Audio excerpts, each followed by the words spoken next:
41।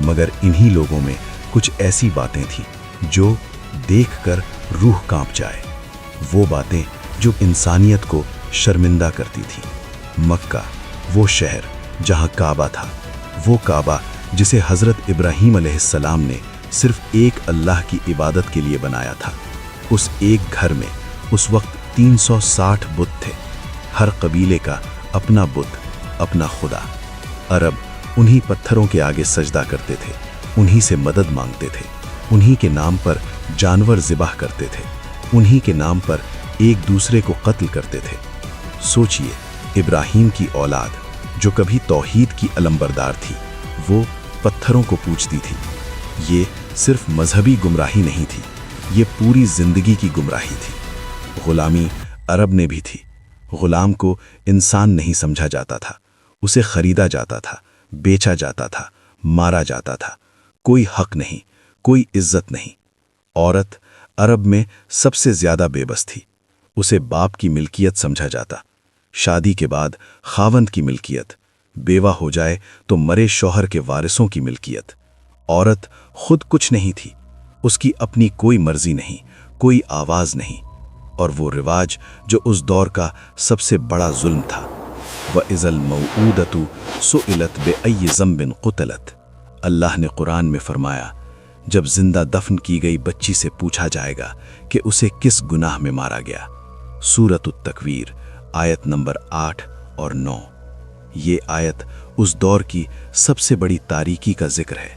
لڑکی پیدا ہوتی، باپ کو شرم آتی اور وہ اسے زندہ دفن کر دیتا۔ قرآن نے بتایا، جب باپ کو بیٹی کی پیدائش کی خبر دی جاتی تو اس کا چہرہ کالا پڑ جاتا۔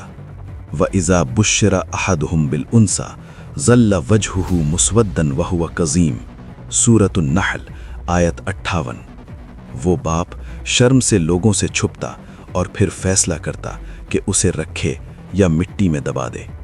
عرب ایک متحد قوم نہیں تھی، سینکڑوں قبیلے تھے، ہر قبیلہ اپنے آپ میں ایک ملک تھا، اور ان قبیلوں کے درمیان جنگیں تھیں، مسلسل کبھی نہ ختم ہونے والی جنگیں۔ کیوں؟ بعض اوقات وجہ اتنی چھوٹی ہوتی کہ یقین نہ آئے۔ ایک اونٹ دوسرے قبیلے کے چراگاہ میں چلا گیا، جنگ شروع۔ ایک شاعر نے دوسرے قبیلے کی ہجو لکھی، جنگ شروع۔ ایک ریس میں ایک گھوڑا دوسرے سے آگے نکل گیا، 40 سال کی جنگ شروع۔ داہس اور غبرہ، یہ نام ہیں دو گھوڑوں کے جن کی ریس سے ایک ایسی جنگ شروع ہوئی جو 40 سال چلی۔ پوری نسلیں اس جنگ میں کٹ گئیں۔ باپ نے شروع کی، پوتا لڑتا رہا، اور وجہ ایک گھوڑے کی ریس۔ یہ صرف عرب کی کہانی نہیں، یہ اس انسانی فطرت کی کہانی ہے جو بغیر رہنمائی کے خود کو تباہ کر لیتی ہے۔ وَكُنْتُمْ عَلَى شَفَا حُفْرَةٍ مِّنَ النَّارِ فَأَنْقَذَكُم مِّنْهَا۔ اور تم آگ کے گڑھے کے کنارے پر کھڑے تھے اور اس نے تمہیں اس سے بچایا۔ سورۃ الآل عمران، آیت 103۔ آگ کے گڑھے کا کنارہ، یہ صرف ایک تشبیہ نہیں، یہ اس دور کی حقیقی حالت تھی۔ مگر دوستو، صرف تاریکی دکھانا انصاف نہیں۔ عرب میں کچھ ایسی خوبیاں بھی تھیں جو دنیا میں کم ہی ملتی ہیں۔ مہمان نوازی، عرب کا سب سے بڑا فخر۔ اگر کوئی اجنبی ان کے خیمے میں آ جائے تو وہ 3 دن تک اس کی میزبانی کریں گے، خود بھوکے رہیں گے مگر مہمان کو آسودہ رکھیں گے۔ وعدے کی پاسداری، ایک عرب اگر وعدہ کر لے تو جان دے دے گا مگر وعدہ نہیں توڑے گا، یہ ان کی رگوں میں خون کی طرح تھا۔ اور شاعری، عرب کی شاعری، آج بھی ادب کے ماہرین حیران ہیں۔ ایک قوم جس کے پاس نہ یونیورسٹی تھی نہ کتب خانہ، مگر ان کے اشعار اتنے گہرے، اتنے خوبصورت کہ آج بھی زندہ ہیں۔ مگر یہ خوبیاں ان کی کمزوریوں کو ڈھانپ نہیں سکتی تھیں۔ جہالت، ظلم، بے انصافی، یہ سب اتنا زیادہ تھا کہ کچھ لوگ خود بھی بدلاؤ چاہتے تھے۔ مگر ہر اندھیرے میں کچھ چراغ ہوتے ہیں۔ عرب میں بھی کچھ لوگ تھے جنہیں حنفاء کہتے ہیں، یعنی سچ کے طلبگار۔ یہ وہ لوگ تھے جو بتوں کو ماننے سے انکاری تھے، جن کا دل کہتا تھا یہ پتھر خدا نہیں ہو سکتے، کوئی اور ہے، کوئی ایک ہے جو سب کا خالق ہے۔ ورقہ بن نوفل، زید بن عمر، یہ وہ لوگ تھے جو مکہ میں اکیلے کھڑے تھے، بتوں کے سامنے سجدہ کرنے سے انکاری۔ لوگ انہیں عجیب سمجھتے تھے، مگر وہ اپنی راہ پر چلتے تھے۔ زید بن عمر ایک بار کعبے کے پاس کھڑے ہو کر اونچی آواز میں بولے، اے اللہ، اگر مجھے پتہ ہوتا تو میں اسی طرح نماز پڑھتا جس طرح تو چاہتا ہے، مگر مجھے راستہ نہیں معلوم۔ یہ اس دور کی انسانیت کی آواز تھی۔ اے اللہ، ہمیں راستہ نہیں معلوم، ہمیں بتا، ہمیں سکھا، ہماری رہنمائی کر۔ اللہ نے سنا، اہدنا الصراط المستقیم، ہمیں سیدھا راستہ دکھا۔ سورۃ الفاتحہ آیت 6۔ یہ دعا صرف الفاظ نہیں تھی، یہ اس پوری انسانیت کی پکار تھی جو صدیوں سے بھٹک رہی تھی۔ دوستو، ایک سوال، پہلے نبی بھی آئے تھے، حضرت موسیٰ علیہ السلام، حضرت عیسیٰ علیہ السلام، تورات آئی، انجیل آئی، پھر بھی دنیا کیوں بھٹک رہی تھی؟ کیونکہ انسانوں نے ان کتابوں کو بدل دیا تھا، اپنی مرضی سے، اپنے فائدے کے لیے۔ جو بات انہیں پسند نہیں تھی اسے کتاب سے نکال دیا، جو بات وہ چاہتے تھے اسے شامل کر دیا۔ اللہ نے خود فرمایا، یحرفون الکلم عن مواضعہ، وہ کلام کو اس کی جگہ سے بدل دیتے ہیں۔ سورۃ النساء آیت 46۔ اور جب کتاب بدل جائے تو رہنمائی بدل جاتی ہے، جب رہنمائی بدلے تو لوگ بھٹک جاتے ہیں۔ حضرت عیسیٰ علیہ السلام، جنہوں نے محبت اور امن کا پیغام دیا، ان کے نام پر کروڑز کی جنگیں لڑی گئیں، لاکھوں لوگ مارے گئے۔ خود عیسیٰ علیہ السلام کبھی نہیں چاہتے تھے کہ ان کے نام پر خون بہے۔ حضرت موسیٰ علیہ السلام، جنہوں نے بنی اسرائیل کو فرعون کی غلامی سے آزاد کیا، ان کی اولاد نے دوسری قوموں کو غلام بنا لیا۔ یہ انسانی کمزوری ہے، ہم بغیر مستقل رہنمائی کے راستہ بھول جاتے ہیں، اور اس لیے اللہ نے فیصلہ کیا کہ اب ایک ایسی کتاب بھیجے گا جو قیامت تک محفوظ رہے گی، اور ایک ایسا نبی بھیجے گا جن کی زندگی قیامت تک مثال رہے گی۔ اور پھر وہ رات آئی جو دنیا کی سب سے اہم رات تھی۔ مکہ کے باہر جبل نور پر ایک غار تھی، غار ہرا۔ ایک شخص اس غار میں مہینوں سے سوچتا تھا، عبادت کرتا تھا، روتا تھا، اس دنیا کے حال پر، بچیوں کی چیخوں پر، غلاموں کی بے بسی پر، انسانوں کی گمراہی پر۔ وہ شخص 40 سال کے تھے۔ لوگ انہیں الصادق الغمین، سچا اور امانت دار کہتے تھے۔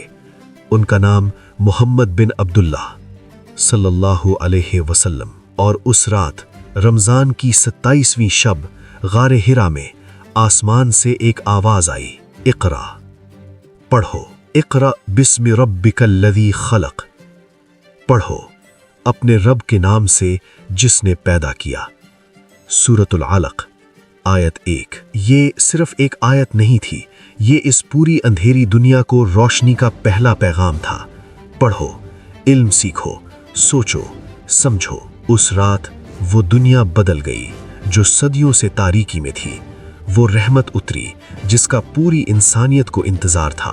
دوستو، آج ہم نے دیکھا وہ دنیا جو ایک نبی کی منتظر تھی۔ ہم نے دیکھا روم کے غلام جنہیں انسان نہیں سمجھا جاتا تھا۔ نبی علیہ السلام آئے اور فرمایا، سب انسان برابر ہیں، عربی کو اجمی پر، گورے کو کالے پر کوئی فضیلت نہیں سوائے تقویٰ کے۔ ہم نے دیکھا وہ قبیلہ جنگیں جو نسل در نسل چلتی تھیں۔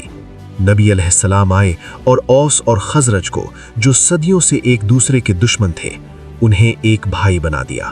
وَأَلَّفَ بَيْنَ قُلُوبِهِمْ لَوْ أَنفَقْتَ مَا فِي الْأَرْضِ جَمِيعًا مَا أَلَّفْتَ بَيْنَ قُلُوبِهِمْ وَلَكِنَّ اللَّهَ أَلَّفَ بَيْنَهُمْ۔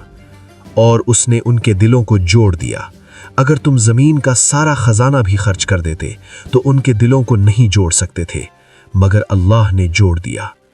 سورۃ الانفال آیت 63۔ دوستوں، یہ ویڈیو دیکھنے والے کچھ لوگ مسلمان ہوں گے، کچھ غیر مسلم۔ مسلمانوں سے گزارش ہے، یہ نبی جن پر آپ ایمان رکھتے ہیں، انہوں نے اس اندھیری دنیا کو بدل کر رکھ دیا۔